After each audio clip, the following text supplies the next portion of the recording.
ચાલતી પુલની કામગીરી સામે લોકોમાં ભારે રોષ જોવા મળ્યો છે।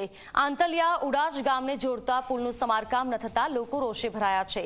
2 વર્ષથી ચાલતી કામગીરી સામે ગ્રામજનોએ વિરોધ નોંધાવ્યો।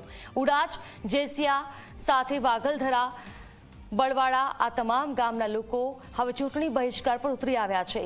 પુલ નહીં તો મત નહીંના સૂત્રોચ્ચાર કરવામાં આવ્યા, વિરોધ દાખવવામાં આવ્યો છે। ગ્રામજનોએ જૂના ડુબાવ પુલ પર સૂત્રોચ્ચાર કરી વિરોધ નોંધાવ્યો। 10 વર્ષ કરોડોના ખર્ચે બનેલા પુલના 2 પિલર 2 વર્ષ પહેલા બેસી ગયા હતા, જેના સમારકામ શરૂ થયા અને 2 વર્ષ પૂર્ણ થયા બાદ પણ આ પુલ નથી ચાલુ કરવામાં આવ્યો। સંવાદદાતા ધવલ અમારી સાથે ફોનલાઈન પર જોડાયા છે। ધવલ, જે રીતે આંતલિયા ઉડાજ ગામને જોડતા પુલનું સમારકામ હજુ સુધી પૂર્ણ નથી કરવામાં આવ્યું, લોકોમાં ભારે રોષ જોવા મળ્યો છે। શું કહી રહ્યા છે લોકો, શું સમસ્યાઓ છે?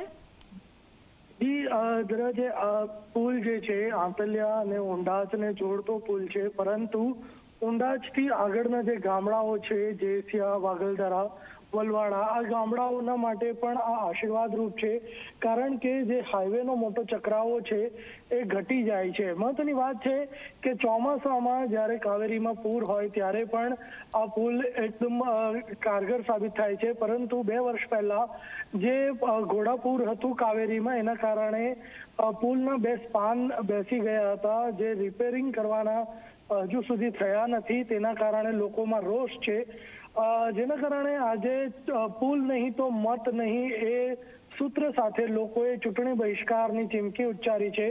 પરંતુ આ સંબંધે જ્યારે સંબંધિત ધારાસભ્ય સાથે વાત થઈ ત્યારે એમણે કહ્યું કે આ જે પુલ છે એને તરત સમારકામ કરવાની પ્રક્રિયા ચાલી જ રહી છે, પરંતુ જે એની નીચે જે ધરતીમાં એટલે કે જે નદીમાં જે એનું બેઝ જે મળવો જોઈએ, જે સ્ટ્રેન્થન થવું જોઈએ, એની મુશ્કેલી છે, તેના કારણે કામ અટક્યું છે। પરંતુ થોડા દિવસોમાં કામ શરૂ થશે અને પુલ ચોમાસા પહેલા તૈયાર થઈ જશે। જી, આભાર આપનો તમામ જાણકારી માટે।